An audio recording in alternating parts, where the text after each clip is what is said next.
I'm Sari. And I'm Haley. And this is Seamwork Radio. Welcome back to Seamwork Radio, where we share practical ideas for building a creative process so you can sew with intention and joy. So this is part 2 of a 2-part series called Sewing with All 5 Senses. And we are such sensory-seeking creatures. So in very direct ways, sewing feeds our sense of sight and our sense of touch. But if you can find ways to stimulate all of your senses when you're sewing, it can become an even more radical form of self-care than it already is. So last week, we talked about how to intentionally enhance your sense of sight and touch, which are the 2 senses we experience the strongest when we're sewing. And today, we're going to talk about the other 3 senses: sound, smell, and taste. So we'll cover what elements play into these senses, and we're going to give you tips for how to embrace what feels good for you. Well, we're going to start with my favorite sense as we get into our icebreaker. And I'm going to ask you, Haley, what your favorite sewing snack is. I talked about this in the last episode, but I'm really bad at remembering to eat when I'm sewing. But I am an absolute beverage goblin and need to have at least 2 beverages all the time when I'm sewing. Water, because I'm from the desert and I take hydrating like incredibly seriously. Like my life depends on it. And then I need a fun beverage. I want like a tea, a coffee, something like kombucha.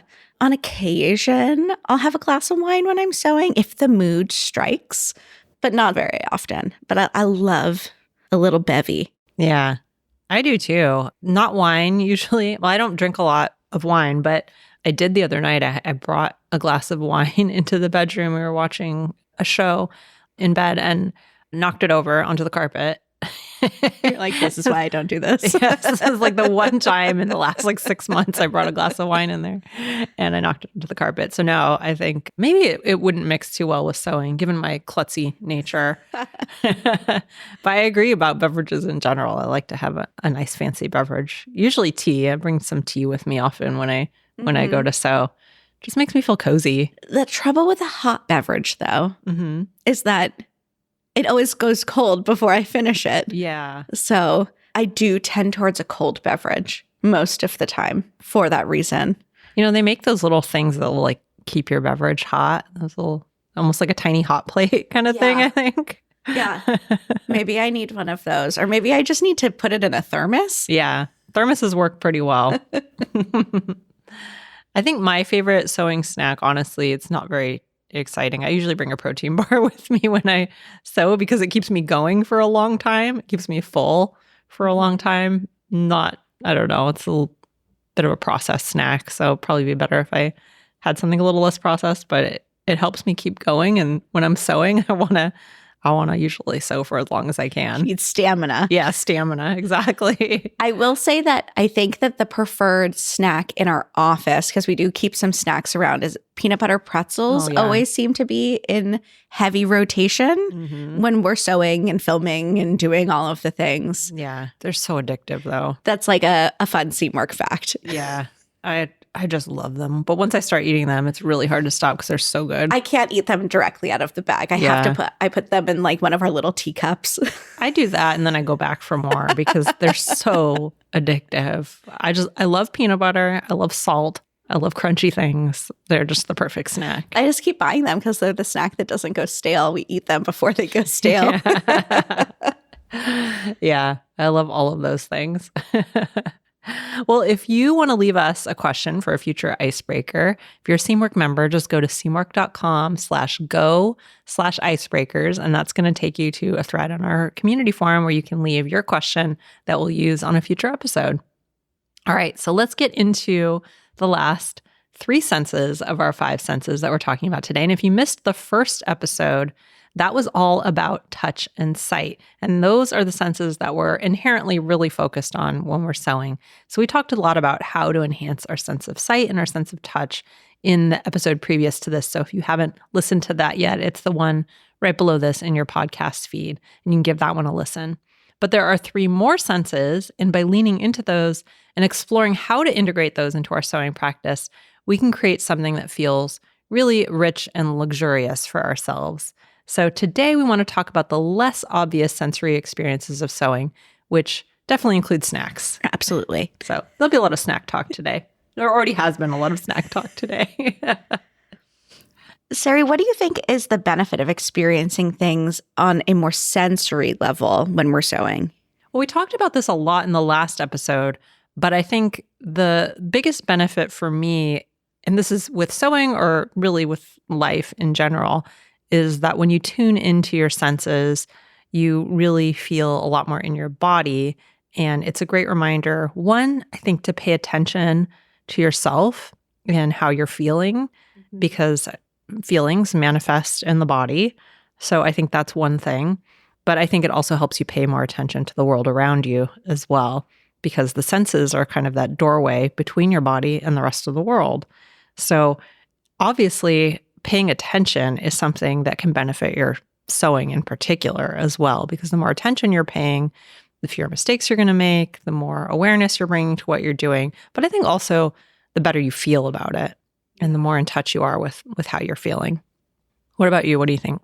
Well, I'm a person who tends towards being anxious. I'm just can be a bit of a high-strung person in that way. And sewing and a lot of my creative hobbies are things that I like to do to relax and connect to my sense of self. And I think that when I'm feeling anxious, the best way to de-escalate that feeling and bring me back into that window of tolerance is to feel the feelings of my body and focus on those rather than the feelings of my brain.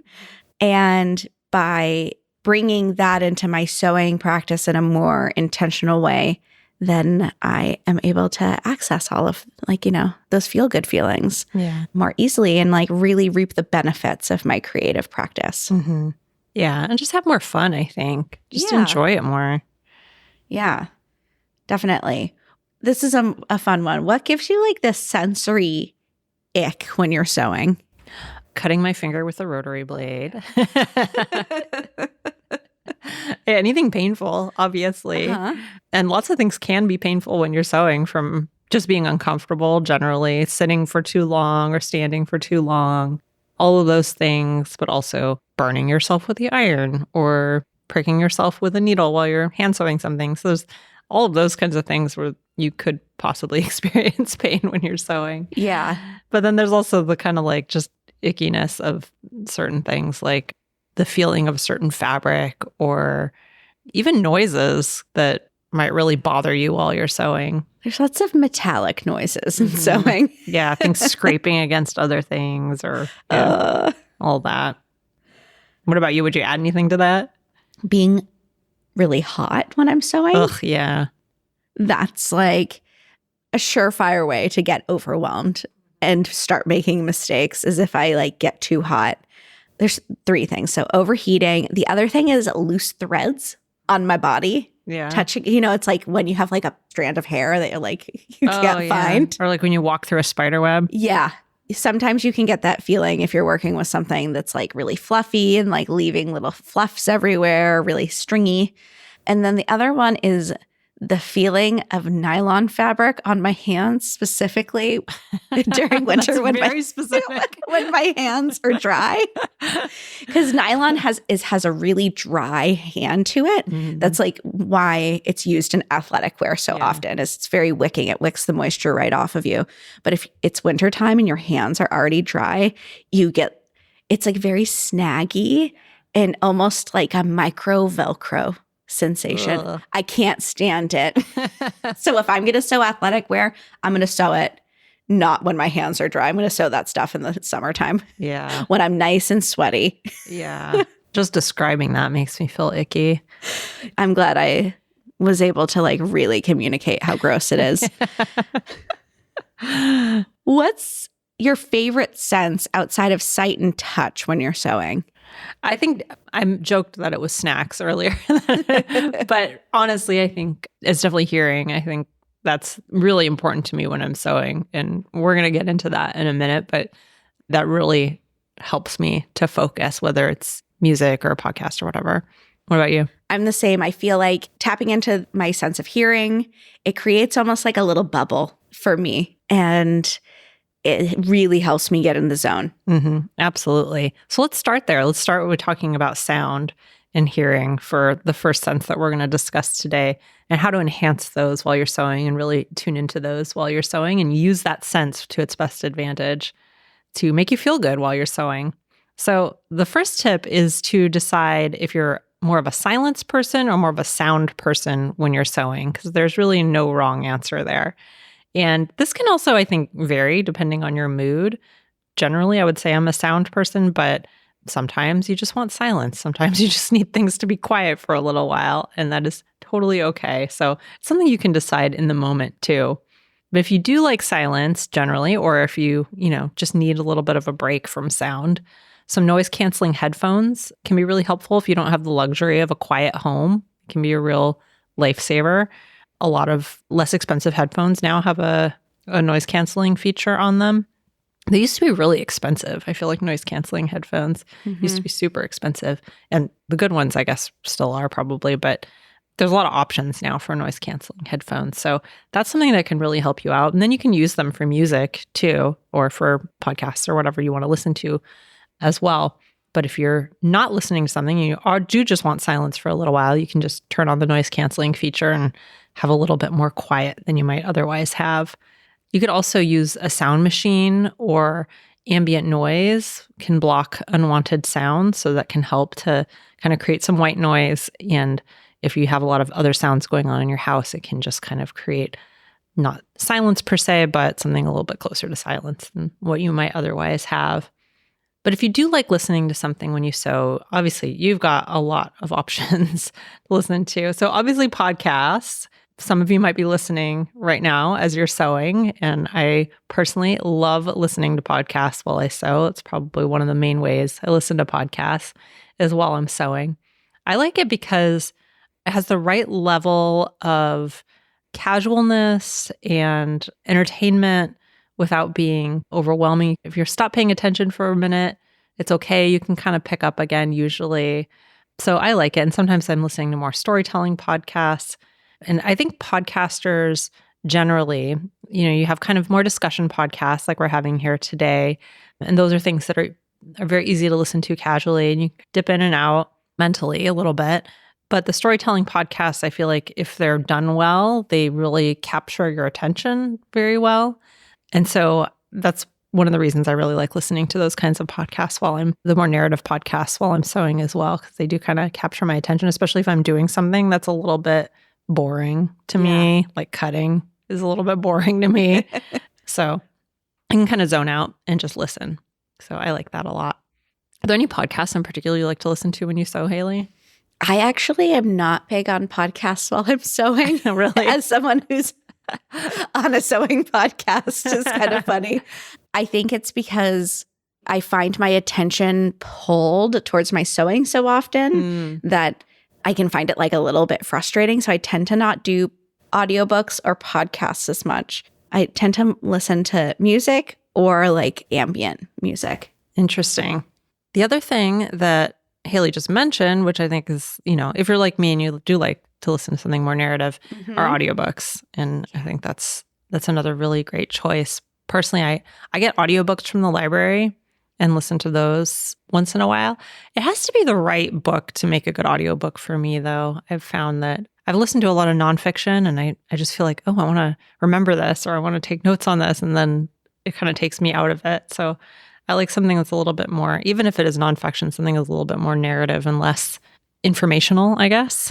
Yeah, I do love like a memoir or something, especially if it's read by the author is my favorite type of audiobook. Yeah, I was telling you earlier, Haley, that I just finished listening to Kevin Smith's memoir as an audiobook. Really vulgar. So if you don't like crass humor, then maybe avoid it. But for those of you who don't know, Kevin Smith is a film director. He directed Clerks and a lot of other things, Chasing Amy. And I thought it was really interesting just from kind of like a storytelling and movie making perspective, just something I'm interested in. But it was really fun to listen to. And I agree. If it's read by the author, the memoirist, then it's even better. I'm listening to Julia Fox's Down the Drain right now. Also really graphic. So like content morning there. And she has like the most insane vocal fry. I get feedback on my vocal fry. She's on a whole other level. But I think I could listen to that while sewing because it's so just like over the top that I think that I would have trouble sewing though. Too distracting. Yeah. Sometimes when things are really funny, like I love Conan O'Brien's podcast too. Sometimes the humor though is so funny that it kind of distracts me from my sewing. Yeah, like what are you doing? What am I doing? Yeah. Hey, he's my favorite. The other thing is TV or movie in the background. I've done this sometimes. I used to watch The Office a lot while I was sewing. Something that can occupy me without being, too involving. Sometimes I'll do that. Or you could just have a killer sewing playlist. Just make a specific playlist for yourself that's for sewing. I also have a record player in my sewing room. So I often listen to records. It's kind of nice because you have to flip the record. So that provides kind of a natural break for you where you have to stop what you're doing every, 30 minutes or so. And you might not like that, but maybe you do. So I don't mind it. And I like the sound of a record. And I like a chance to listen to my records too. Yeah, I need to move mine to my sewing room. I feel like I would enjoy that. It's very cozy. It is cozy. And like every time I try to listen to a record in my living room, then Charlie's just like trying to touch it when I'm not looking. Yeah, it's nice because this takes my records away from any animals that are in my house. I don't know why, but for some reason our cats, not just our current cats, our last cats too, love to pull out records and chew on them. I don't know what that is. The plastic sheet over them. I don't know why. Drive me nuts. Well, I'm going to dive into smell.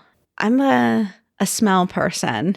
I'm very particular about smell, so I'm excited that I get to cover this part. I think that the first thing here is to identify whether you are a fragrance person or not. Sari, are you a fragrance person? I love smells. Whether or not you are a fragrance person, there are some inherent smells involved in sewing. Lots of fabric has a strong smell to it. If you buy vintage or thrifted fabric, you can get like a mothball smell, just like stale smell. And even new fabrics can have a really strong chemical smell to them. So considering the smell of your fabric and treating them accordingly, some of the tricks you can use for this are, of course, pre-washing your fabric. You can wash it in vinegar. You can also buy special detergents from places like Dharma, which is a company that does a lot of like fiber arts detergents that are specific for removing any like treatments that are on fabric so that they're ready to be dyed. But I find that I'm trying to remember the name of the detergent that they sell. I know the one you're talking about, but I can't remember the name. So good at just like removing like fabric stink. Also, you can pre-wash your fabric in vinegar, and some good old sunshine goes a long way in removing smells. Just beware of sun bleaching and proceed with caution if you're working with something that's a little bit darker. Yeah. Just while you're talking, I was thinking about that thrift store smell and how some fabrics or clothing that you get from the thrift store can have that weird smell that I don't even know what that smell is exactly, but it's very particular. I don't want to think about it too hard, what the smell is, because I have some ideas. Also, just giving things a bath and letting it soak can really go a long way, because whether you're a fragrance person or not, no one wants to smell funky. Yeah. And then if you are a fragrance person, then you can think about some ways that you can bring pleasant fragrance into your space. You can use a scent diffuser. That's my preferred method in my sewing space. You can light a candle, proceed with caution. There's lots of flammable things. Keep it away from any hanging threads. Mix yourself a little room spray with some water and your favorite essential oils. These are all ways you can like bring some pleasant fragrance. Also along the lines of just like keeping things fresh smelling and not stanky. I like to make sure, I think our sewing spaces are really like inherently dusty. Fabric is a really dusty thing. We're storing our fabric, we're cutting it. So I like to make sure that I'm sweeping and vacuuming with some regularity. I recently have become like a big air filter nerd. And I have a couple in my house that I kind of like rotate. Yeah. And I make sure to bring it up to my sewing room a couple of times a month to just clear it out a little bit. That's a great idea. I should do that in our sewing room. We have one in our bedroom, and it does help a lot. And you can hear it going. Like if I'm cooking and I burn something or it gets smoky or whatever, you can hear it really pick up steam. Yeah, I got one originally for my basement because it just had like basement smell. And I was a little bit skeptical. It made such a huge improvement though. So yeah, get you one if you can. Remembering to open up windows. I don't know if this was just like my household growing up, but my mom was like really adamant about opening windows at all times of the year for an hour every night just to like let in the fresh air. And this is something I still do as an adult. And it really helps in my sewing space. And then, of course, you can use some sachets. You could even sew your own. Yeah. And that has the added benefit of keeping any little pests away, especially if you use something like cedar chips. Mm-hmm. Yeah. There are a lot of things you can use for sachets. I had one that was Douglas fir sachet for a while. Oh. It's really nice. Nice scent. The cedar is really nice. Obviously, it smells good and it keeps bugs away. I like that idea. All right, well, let's get into the final one, which is another favorite of mine, taste. And we mentioned this in the last episode, but sometimes I know this happens to me. Haley, you mentioned it happened to you, that you forget to eat. And sometimes we forget to even drink water when we're sewing. So it's important not to do that, I think. It's very easy for me to forget to eat. That happens to me all the time when I'm getting really involved in something. Even though I love food and I love eating and I do not like being hungry, I will put off eating in order to finish whatever I'm doing. And that inevitably leads to mistakes and crankiness and just discomfort. And this is really all about, a lot of this comes down to ensuring your comfort through your five senses while you're sewing, because that's what's going to allow you to enjoy the process a lot more and not focus on this kind of bad feelings. So you can create a little sewing beverage and snack menu before you sit down at your machine. That can be really helpful. So maybe seek out some either stimulating or calming beverages, depending on how you're feeling. Haley mentioned earlier having a few of them, water, and then something else that you just enjoy. You know, one thing I've been enjoying lately, you mentioned kombucha earlier, which I'm a big fan of kombucha and sour things in general. But I made a blackberry shrub recently, and you can make it from almost any fruit, I believe. And it's very, very easy to make. It's basically just macerated fruit with vinegar and sugar. And you just add like a tablespoon or so to some fizzy water. And it makes kind of a sour vinegar, sweet sour vinegar drink that tastes a little bit like kombucha. And really easy to make, really delicious. And it gets me to drink more water, which is always a good thing for me. So that can be helpful. I also like to have a really big bottle of water that helps me to drink more water. I'm not fantastic about drinking water like naturally, so I have to give myself some little pushes to drink more water. I also really like herbal teas that help me to stay hydrated as well. So those are some things that you can do to make sure that you're hydrated while you're sewing, and also just enjoy your sense of taste a little bit more as you're sewing.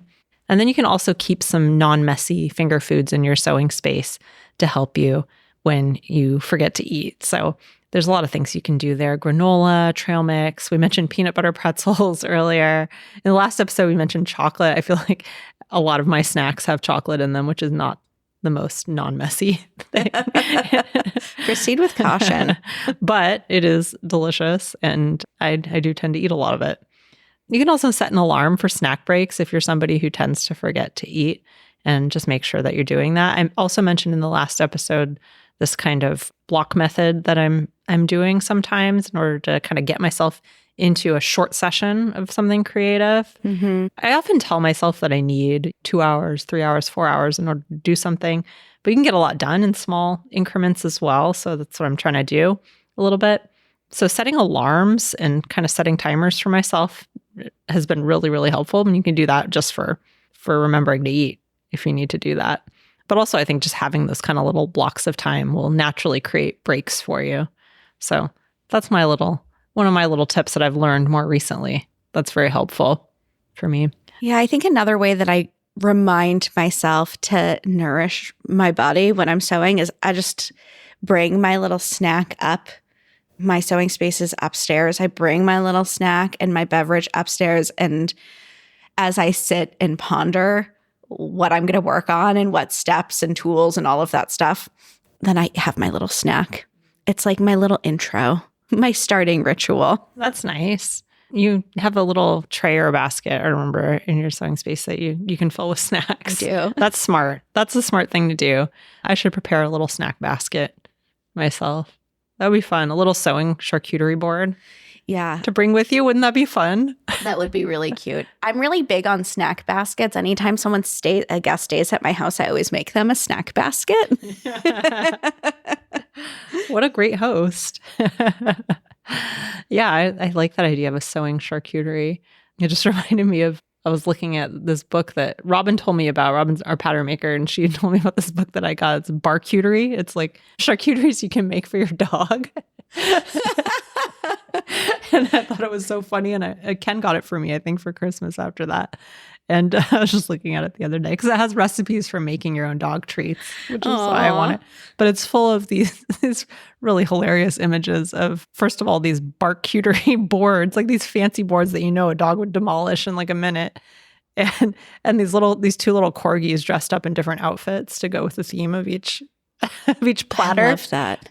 It's pretty ridiculous. When I lived in LA, my roommate worked at a dog bakery and they sold birthday cakes for dogs, and they were like multi-$100 birthday cakes for dogs.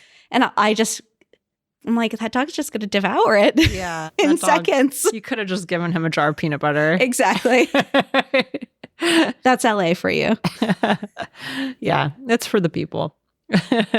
I once bought my parents' dog. We passed by this fancy dog bakery and I went in and they had like this little, it looked like a Hostess cupcake, but for dogs. It was $1 or $2. So I got it for her and she turned her nose up at it. She didn't want it at all. She's like, I want ground beef. What is this noise? My uncle's little dog ate it instead. And all right, enough about dog snacks. Yeah. Let me recap what we covered in this episode. So in this episode, we talked about the 3 senses that you might not think about as much when you're sewing. So we shared tips for how to incorporate sound in your sewing space. So first you have to figure out if you prefer sound or silence. And then we shared some options for ensuring quiet and some ideas for inspiring sounds like podcasts, music, and audiobooks. And then we shared tips for enhancing smell, whether you do or you don't enjoy fragrance. And finally, we shared tips for staying properly fed and hydrated while you're sewing, speaking to our sense of taste. So what's your big takeaway from today's episode, Haley? I think that my big takeaway is at the beginning of the episode, I said that sense of sound and hearing is probably my second most favorite sense when I'm sewing. And now I think after talking about scent, I'm like, maybe I'm just a scent person. And it made me realize all of the ways that I really actively focus on making sure that my space smells really nice. Yeah. I'm also like a little bit of a clean freak, so it kind of feeds into that as well. Well, I think scent is, it's so tied to memory It in our is. minds that it makes sense. And I think, a lot of sewing is about creating memories for myself, both in the process of sewing and then with the garment that I'm making that I get to then wear in my life. And so I think that makes a lot of sense that scent would become a part of that. It's very tied to emotion in a way that I guess sound and music is as well, but maybe like in a slightly more visceral way for me. I would still go with the sound for me. I still think that that's probably the most important. I really like listening to music and I like listening to podcasts and audiobooks depending on my mood. So I still think sound is it for me. My big takeaway, I think, from today's episode is, kind of focusing on what will be right for you in that moment. And sometimes that changes depending on your mood and depending on the day and depending on what you're working on. And you can kind of tailor your experience of sewing and your overall experience with all of your senses to however you're feeling at that moment. So that could mean, some days are silence days, some days are music days, some days are podcast days, for example. And the same is true for the other senses as well. And I think that's a kind of an interesting framing for it and a way to think about how to create the right mood for yourself at any given time or on any given day. And what a beautiful way of checking in with yourself and honoring where you're at in the moment instead of just mindlessly copying and pasting the same ritual time after time. Mm-hmm. Yeah. I like that idea. All right. Well, if you want to learn more about setting up your own sewing space, we have a free download for you, The Ultimate Guide to Setting Up Your Sewing Space. It has lots of ideas. It's a free mini guide and it has tons of tips for creating a better, more functional sewing area, no matter how much space you have, whether you have a tiny space, whether you have a big space. So you can download it at seamwork.com/go/sewing spaces. And I also mentioned in the last episode that we have some tours of my own sewing shed, and we also have tours of some of our team members' sewing spaces on our YouTube channel. So if you want to check that out, you can find us at Seamwork Video on YouTube, and there are some really fun videos of different sewing spaces on there, and also just some different ideas for organizing your sewing space that are really fun to watch. And if you like this episode, you can leave us a review. We would love to hear from you. Leave a review on Apple Podcasts or Spotify, wherever you happen to be listening to this. We love reading those 5-star reviews, and they really help other people to discover the show too. And I mentioned our YouTube channel. You can find it at Seamwork Video. We can be found at Seamwork on Instagram. And if you'd like to join Seamwork and become part of our private community, plus get access to hundreds of sewing patterns and dozens of sew-along classes, podcast listeners get a 50% off lifetime discount when you join at seamwork.com/go/podcast50. So that's seamwork.com/go/podcast50. And that's it for us today. I'm Sari. And I'm Haley. And this is Seamwork Radio. Seamwork Radio is brought to you by the team at Seamwork. Seamwork's an online community that supports you in creating a wardrobe that feels right for you. When you join us at Seamwork, you become part of our private community of makers, and you also get access to monthly sew-along classes, a library of over 200 sewing patterns, and tons of great resources to help guide you through the sewing adventure that you choose. Podcast listeners can get half off a Seamwork Unlimited membership, which means you can download as many of those 200 plus patterns as you want at any time, and our community will be there to guide and support you. If you'd like to join us for half off, just visit seamwork.com/go/podcast50. You can also find us on Instagram at Seamwork, or visit our YouTube channel, which is called Seamwork Video. We love hearing from you, so let us know if there's a topic or a personal story that you'd like us to cover. Thanks for listening to Seamwork Radio.